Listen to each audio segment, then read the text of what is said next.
Momento especial que o Senhor preparou para a sua vida, um encontro com a palavra dele, a palavra eterna do Senhor, a verdade. No Evangelho de Mateus, primeiro Evangelho, primeiro livro do Novo Testamento, Mateus capítulo 12, nós vamos ouvir a palavra do Senhor nesse capítulo 12, dos versos 15 a 21. Mateus 12, 15 a 21. Vamos ouvir a palavra, receber a palavra e que a palavra abençoe a vida de cada um aqui nesta noite. A nós é dado este privilégio de receber a palavra, assim façamos agora então. Mateus 12, 15 a 21, a narrativa de Mateus, a partir do verso 15, que nós vamos focar, mas eu quero retroceder no contexto, começando com o verso 9.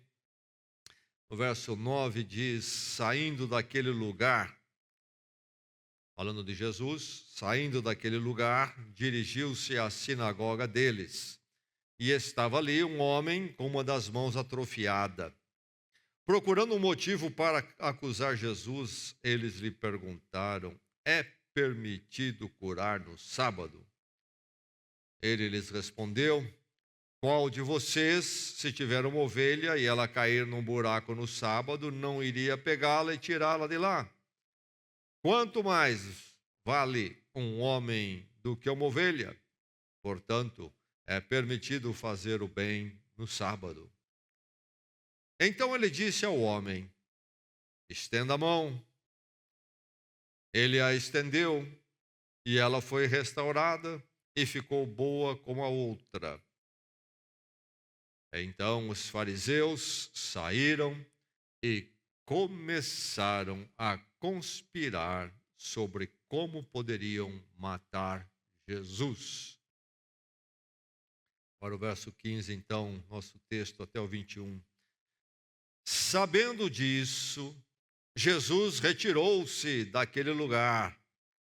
Muitos o seguiram, e ele curou todos os doentes que havia entre eles, advertindo-os que não dissessem quem ele era.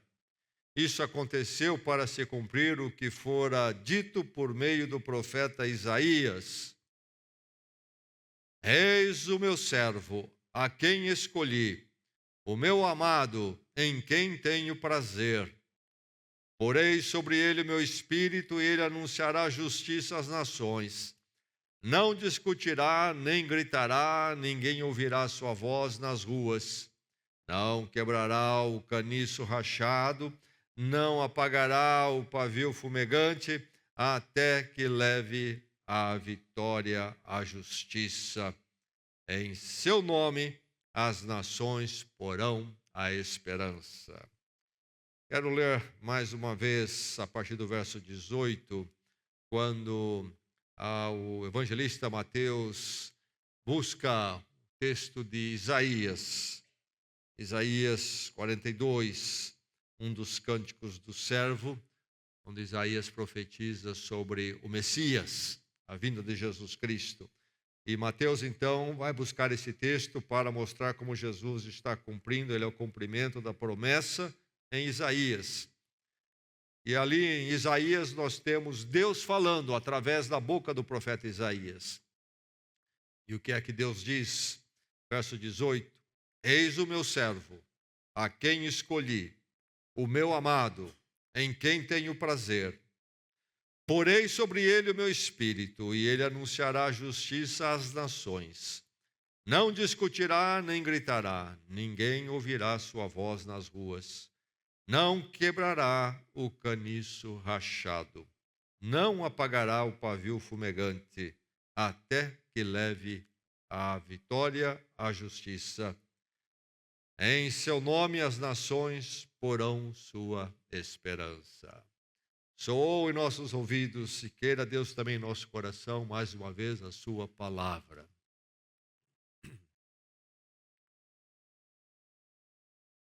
Recordo mais uma vez a história do sujeito que se dizia ateu convicto e materialista então. Para ele havia apenas uma realidade, e esta era a material. Esqueça qualquer dimensão espiritual, esqueça qualquer ideia ou conceito de Deus. Materialista de um certo sucesso na vida, mas um dia chegou à vida dele aquilo que pode chegar à vida de qualquer um. Um contratempo enorme, mas um daqueles grandes que abalou todo ele, tudo que ele era e pensava ser. E ele então, naquele momento até de desespero, levantou a sua voz como que olhando para o céu e dizendo, não é justo, pensando no que estava acontecendo com ele. Não é justo. E o universo ecoou uma voz, não tenho nada a ver com isto. Não tenho nada a ver com isto. A proposta materialista da vida nunca poderá nos oferecer qualquer compaixão. Matéria não tem compaixão.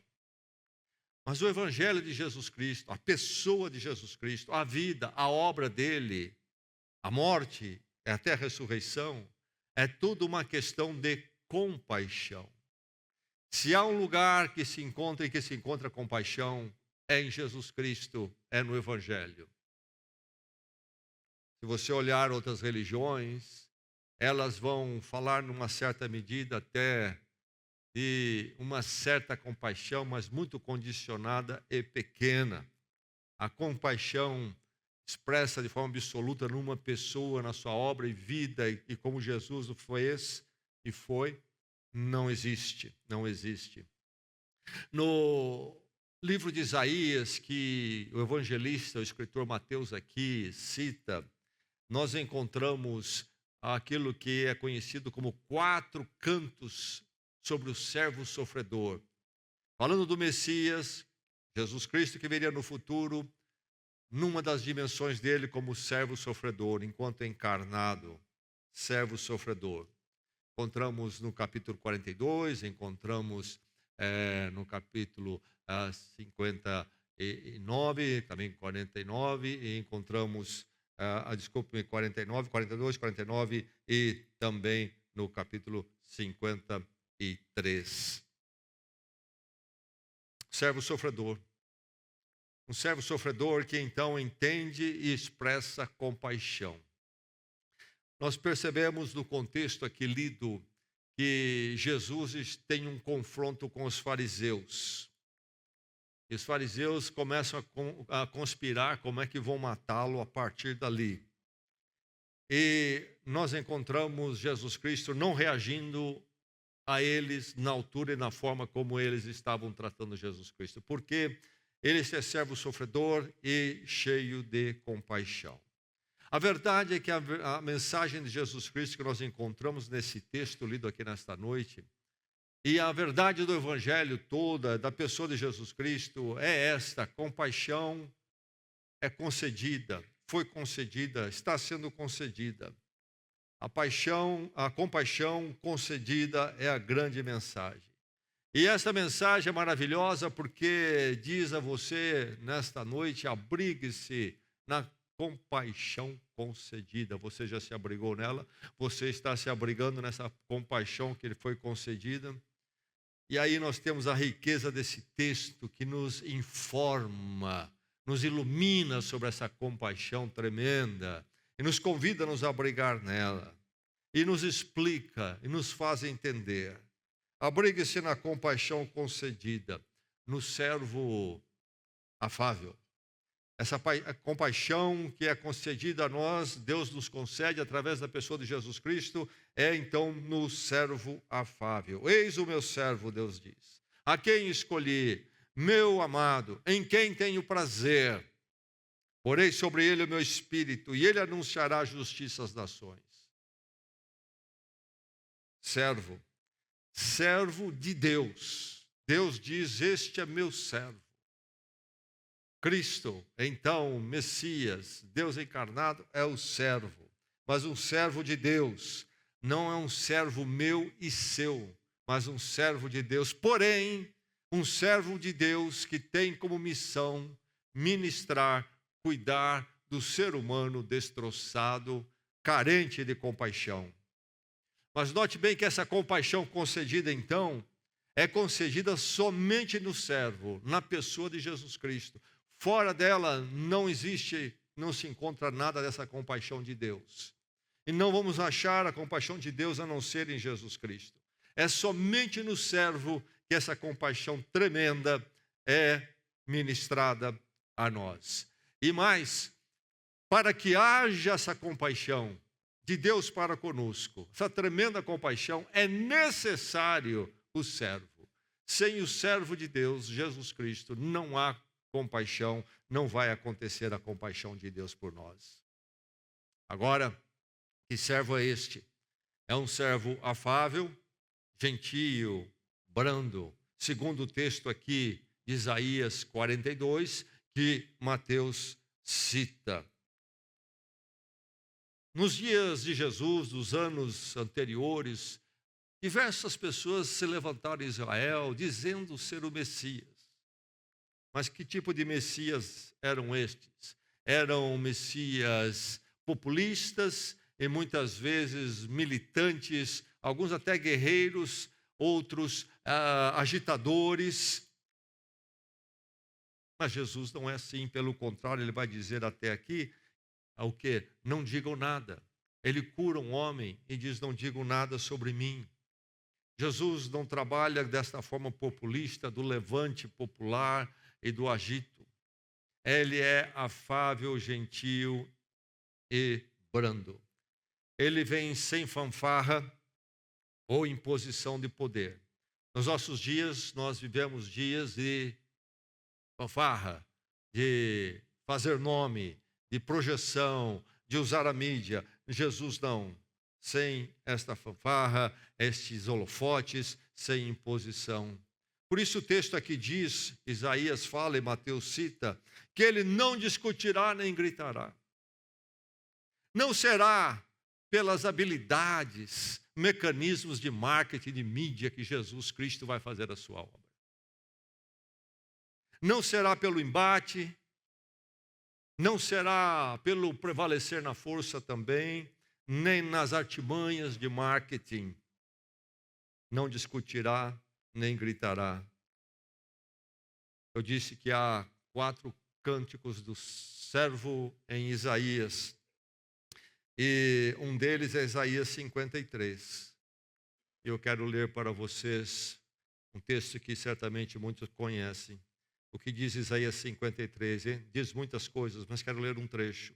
Falando de Jesus Cristo, o Messias, o servo, esse servo afável, o sofredor, diz, foi desprezado e rejeitado pelos homens. Um homem de dores e experimentado no sofrimento. Como alguém de quem os homens escondem o rosto, foi desprezado, e nós não o tínhamos por estima. Certamente ele tomou sobre si as nossas enfermidades e sobre si levou as nossas doenças. Contudo, nós o consideramos castigado por Deus atingido e afligido. Mas ele foi transpassado por causa das nossas transgressões, foi esmagado por causa das nossas iniquidades. O castigo que nos trouxe a paz estava sobre ele, e pelas suas feridas fomos curados. Ele foi oprimido e afligido, e contudo não abriu a sua boca.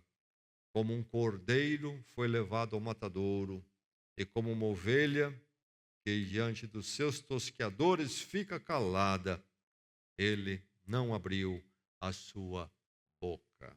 Aí está o servo do Senhor, o servo necessário para que nós conheçamos e recebamos compaixão. E é este servo afável, é este servo brando, é este servo gentil, é este servo sofredor por nós. Então, você pode se abrigar na compaixão concedida, mas lembre, tem que ser neste servo afável, chamado Jesus Cristo. E abrigue-se nesta compaixão, então, neste servo, na sua prostração mais tremenda, na sua prostração fatal. Ele diz aqui, no texto de Mateus, o profeta Isaías falando, E, na verdade, Deus falando através de Isaías que este servo não quebrará o caniço esmagado e não apagará o pavio que fumega. Duas figuras de algo que está muito vulnerável, está se esgotando, está chegando no seu final, se já não está no seu final, um caniço quebrado. Quando você vê aquele tipo de planta que não é como uma árvore, que tem um caule duro, mas é um caniço. À beira de lagoas e rios, vemos muito esse tipo de vegetação. E quantos deles logo se quebram, porque um vento bateu, é tão frágil. Um vento bateu, se dobra. E aí o que Deus está falando através de Isaías, e Mateus repete, é que este servo, Jesus Cristo, não veio para olhar um caniço que já quebrou e ir lá acabar com ele, amassar de vez. E não veio para apagar também, não veio para apagar um pavio que fumega. Nós não lidamos mais com pavio. Passou o tempo, agora temos a luz eletrônica, mas no tempo, por exemplo, da lamparina, antes da luz eletrônica, você tinha um pavio. Mas na vela vemos a mesma coisa. Aquele pavio, quando o fogo se vai, e aí sobra uma pequena brasa ali no pavio, e aí começa a sair uma fumacinha. E o sinal é que o fogo se foi e o pavio está para se apagar. O que é que Deus está falando através de Isaías e Mateus cita? É que Jesus Cristo não veio para ir ao pavio que está fumegando e liquidar qualquer fogo que sobrou ali. Quando precisamos acender uma vela, talvez por falta de luz, se a luz volta, tem que ser apagada. Ou então, quando vamos aos nossos aniversários e a velinha é acesa, e depois de todo aquele auê que se faz ali, canta, chegou a hora de apagar a vela. E logo está um corajoso que dá uma molhada, quem sabe, na ponta do dedo e se foi. Acabou a fumaça, acabou o fogo. Jesus Cristo não veio para fazer isso. É isso que está dizendo. O que é que o texto está dizendo então? Está dizendo que eu e você, meu irmão, somos pessoas que somos como um caniço quebrado e como um pavio que está fumegando, nos finalmente. Nós experimentamos nas experiências da vida momentos quando nós haveremos de dizer, sou um caniço quebrado. Mas a verdade é que todos nós, seres humanos, espiritualmente somos esse caniço quebrado, somos um pavio que está fumegando. Porque a parte de Deus, o que é que nós somos? Nada, nada. Jesus Cristo, então, se ele não veio para arrebentar o caniço quebrado, nem para apagar o pavio que fumega, ele veio então para nos levantar, porque é uma necessidade. O que Jesus Cristo veio fazer e faz é cuidar daqueles que precisam de compaixão. Ele não veio para os fortes, para os perfeitos, para os autossuficientes. Ele veio para aquele que entende que diante de Deus todo ser humano é um pavio apenas fumegando nos seus finalmente. Não é forte, não é só o suficiente, não é perfeito, é devedor, é quebrado, é carente, não é dono da vida. Sem Deus não é nada. Aquele que reconhece isso entende como é um pavio fumegante, sem o perdão, a compaixão, a reconciliação eterna com Deus que se dá em Jesus Cristo. Jesus veio para aquele que diz, então, sou esse caniço, sou este pavio. Finalmente eu entendi isto.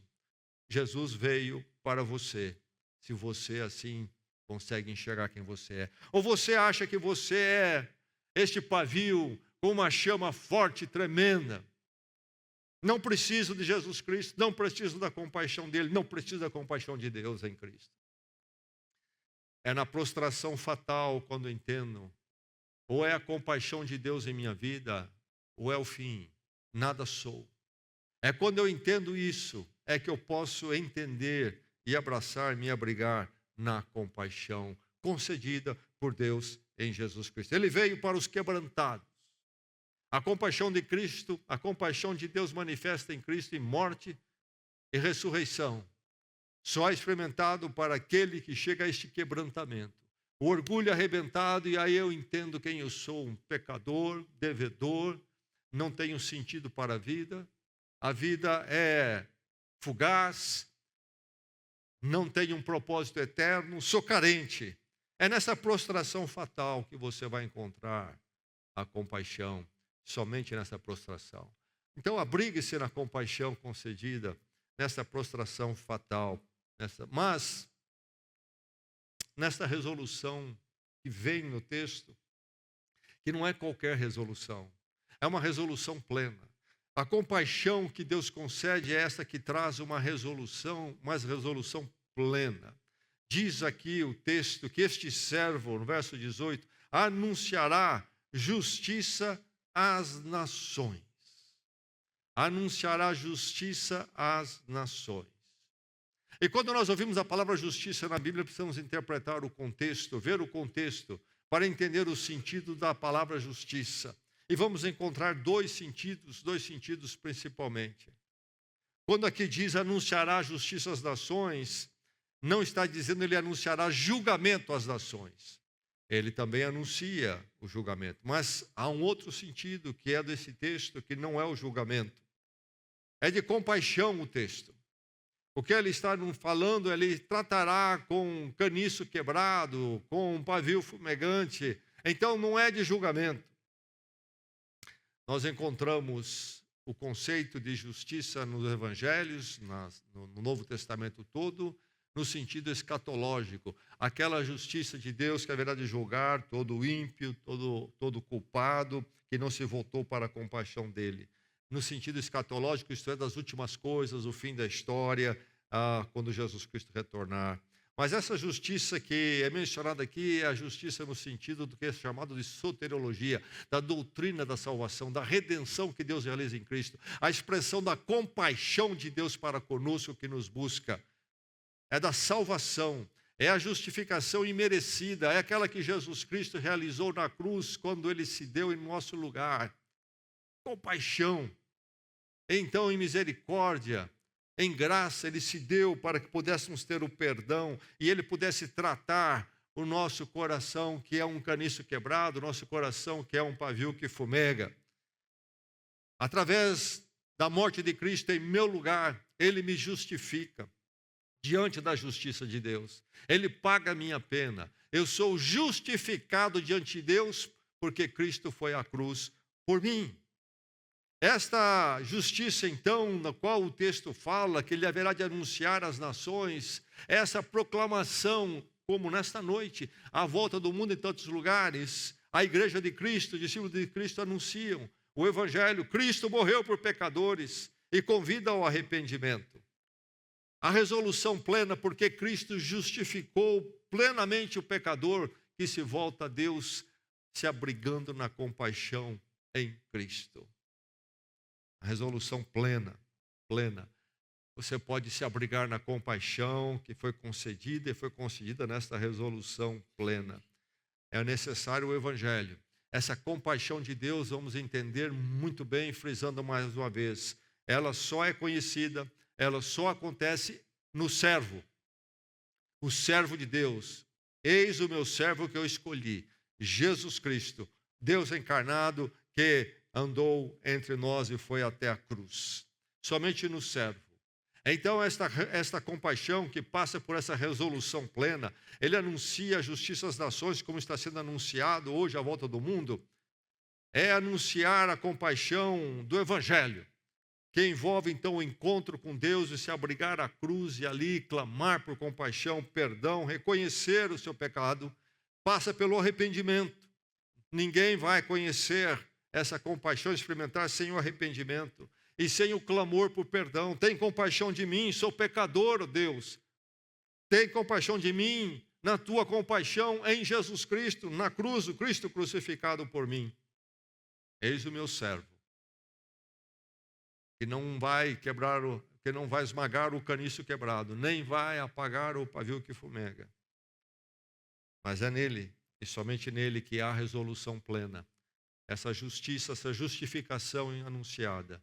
Esse experimentar dessa compaixão que nos dá a justificação.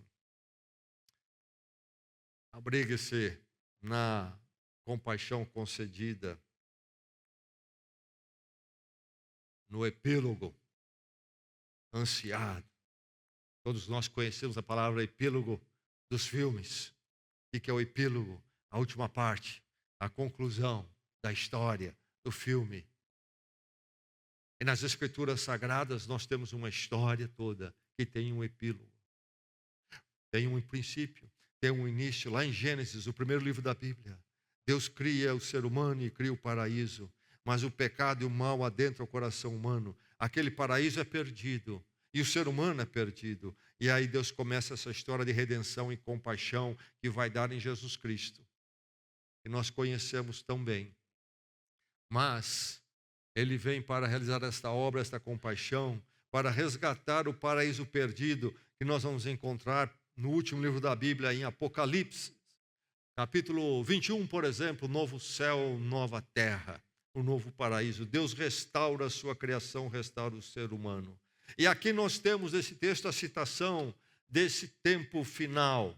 Diz aqui no verso 20, até que leve a vitória à justiça. E aí a justiça agora é no outro sentido. Não no sentido da justiça de santificação que vem em Jesus Cristo, mas a justiça do final dos tempos, quando Deus então, através do reinado de Cristo, haverá de colocar em ordem todas as coisas. Justiça, colocar em ordem tudo aquilo que o mal desfez, transtornou, tudo será colocado em ordem, até que leve à vitória à justiça. Onde está a compaixão aí? A compaixão aí está no fato de que, meu irmão, minha irmã, quanto caminhamos desse mundo, na compaixão de Cristo, mas ainda enfrentando as dores deste mundo, porque ainda não foi levado à vitória essa justiça final. O mundo ainda é tomado pelo mal, onde nós tantas vezes sofremos, temos esta prostração, este esgotamento. A grande compaixão é a seguinte, essa prostração, esgotamento que possamos sentir nas dores, nos desapontamentos, não é o final. É temporário. Porque ele vai levar até a vitória, a justiça, onde todas as coisas serão colocadas no lugar. Não mais esse mundo desacertado que eu e você experimentamos, no qual vivemos, onde estamos sujeitos a todo tipo de dores e dificuldades. Haverá um novo dia. Por isso ele vai dizer no verso 21, encerrando o texto, em seu nome as nações porão a sua esperança. Em seu nome as nações porão a esperança. Quando Apocalipse canta sobre esse momento ao qual ele se refere à vitória, a levar a vitória à justiça, e fala do novo céu, nova terra, então um lugar justo. Ele diz que lá nós vamos ter então gente de todos os povos, tribos, língua e nações. O Senhor está trazendo povos, gente de todas as nações que vão habitar nesse novo céu, nova terra em Jesus Cristo. Um lugar justo, porque ali Deus haverá de reinar. É o reino consumado. Evangelho de Mateus, quando Jesus começa o seu ministério e pregar, diz o Evangelho aqui de Mateus, qual é a mensagem de Jesus? O reino de Deus está próximo. E ele vai repetir essa mensagem outras vezes. No capítulo 10, quando ele envia os seus discípulos para pregar, ele diz, vocês vão dizer, o reino está próximo. O reino de Deus está em nós, que somos dele, que nos abrigamos dessa compaixão. Mas o nosso habitat, a nossa volta, não está debaixo do reino de Deus. A presença do mal é terrível, atua e causa tremendas dores. Mas o reino será consumado. Então, não somente em nossos corações, mas em todo o ambiente à nossa volta, nós teremos a vitória da justiça, a vitória da retidão de Deus, que governará todo aquele ambiente. Então, nós não podemos abrigar na compaixão, nessa compaixão concedida no epílogo ansiado. Aliás, quando você pensa num fim da sua vida, se você pudesse escolher, que fim você gostaria de ter, experimentar? Que fim?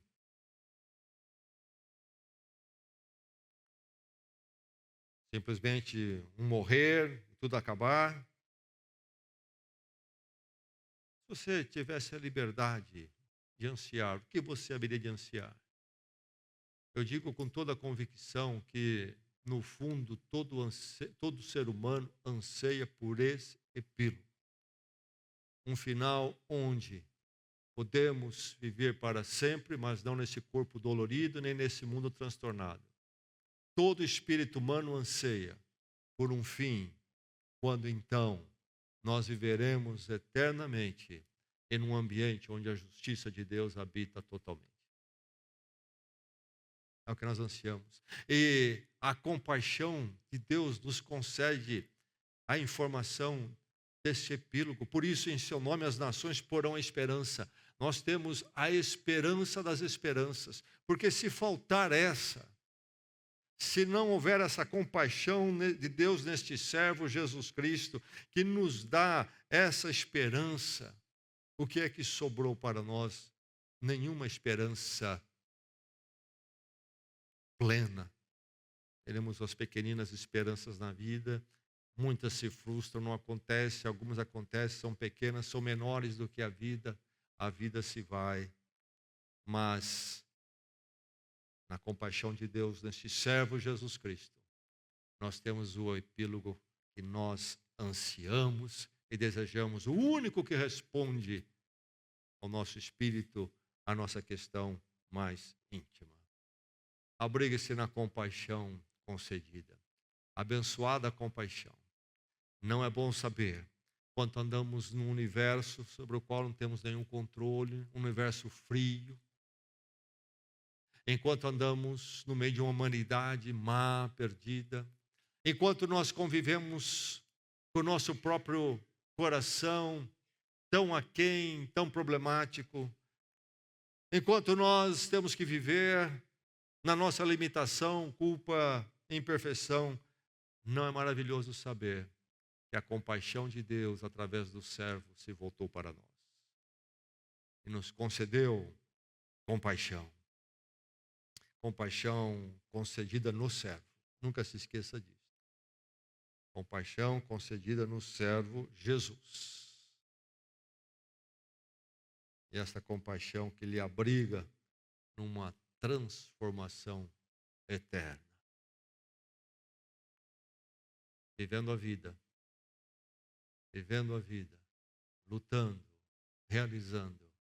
Nunca se esqueça, meu irmão, minha irmã, nunca se esqueça de que, acima de tudo, o que você precisa e o que realmente responde ao anseio mais íntimo, mais profundo, é a compaixão que Deus concede a nós, no servo Jesus Cristo.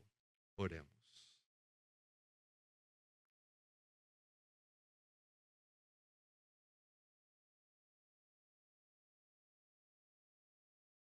Pelo privilégio de ouvirmos mais uma vez, Senhor, o alcance da Tua obra em Cristo.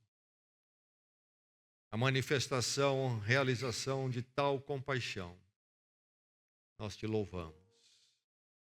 E pedimos, ó Deus, na quietude desta noite, nesse lugar simples, onde nós nos sentimos abrigados do ruído, do barulho do mundo. Nosso coração possa se aprofundar nesta compaixão, se abrigar mais inteiramente nesta compaixão, aprender a viver, depois de sairmos daqui neste mundo tumultuado, a viver nesta compaixão. Firma-nos na tua compaixão, no teu servo Jesus Cristo. Porque se não for a tua compaixão, Senhor, a compaixão de quem? Que compaixão encontraríamos que possa responder de forma tão adequada, tão sublime, como somente o Senhor pode fazer? Ficaremos entregues às nossas tribulações, ficaremos entregues às nossas imperfeições, culpa, sem nenhuma compaixão à altura de responder, de atender. Carecemos, Senhor, de forma até desesperada da tua compaixão. Firma-nos nela e louvado seja o teu nome por ela, em Cristo. Amém.